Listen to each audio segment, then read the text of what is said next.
Deputy attorney general, অতিরিক্ত attorney general এবং attorney general, এই পোস্টগুলোতে যখনই সরকার পরিবর্তন হয় তখনই এই আইন কর্মকর্তারা স্বেচ্ছায় পদত্যাগ করে চলে যান।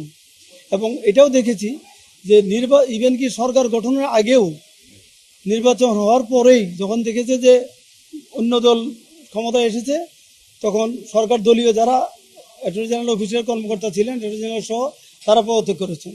তো আমাদের ইন্টারেস্টিং বিষয় হলো, আমাদের যে বন্ধুরা গতকাল পদত্যাগ করেছে, ওনারা এই সরকারের অধীনে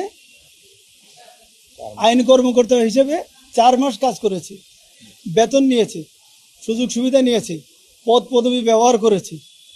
করার পরে গতকাল ওনারা 4 মাস পরে ওনাদের মনে হলো যে এখন তো আসলে পদত্যাগ করা দরকার অথবা রিমুভ হবেন। তো এই জন্য ওনারা রাজনৈতিক কিছু বিষয় নিয়ে এসেছে, যেটা খুবই অনাকাঙ্ক্ষিত। আমার কথা হচ্ছে, ওনাদের এই বক্তব্যটা টোটালি পলিটিক্যাল স্ট্যান্ডবাজি, রাজনৈতিকভাবে প্রভাবিত, যেটা আমরা প্রত্যাশা করিনি তাদের কাছ থেকে। আর ওনারা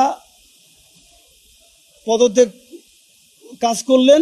এখন আমি অ্যাটর্নি জেনারেল অফিসে একটু অ্যাটর্নি জেনারেল সাহেবকে আপনাদের মাধ্যমে বলতে চাই যে এই 4 মাস যে ওনারা কাজ করলেন, এরা সরকারের পক্ষে কাজ করেছে নাকি সরকারের বিপক্ষে স্যাবোটেজ করেছে? এই 4 মাসের যে যতগুলো ফাইল ছিল, সবগুলো ফাইল যেন ওরা একটু খোঁজখবর নিয়ে দেখে।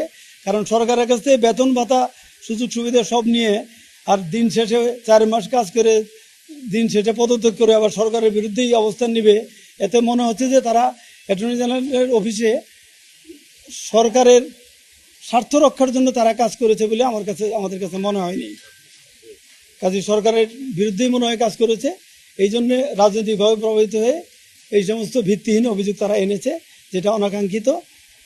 এবং এটা যে রাজনৈতিক উদ্দেশ্য প্রণোদিত, এটা তাদের বক্তব্যেই উঠে আসছে। কারণ তারা যদি সরকারের বিরুদ্ধে আচরণই করতো, তারা যদি সরকারের সুযোগ সুবিধাই না নিত, তাহলে সরকার গঠন হওয়ার পরের দিনই তাদের পদত্যাগ করে চলে যাওয়ার কথা। তা না করে 4 মাস থেকে এখন এসে পদত্যাগ করে ওনারা বিভিন্ন কারণে পদত্যাগ দেখাচ্ছে।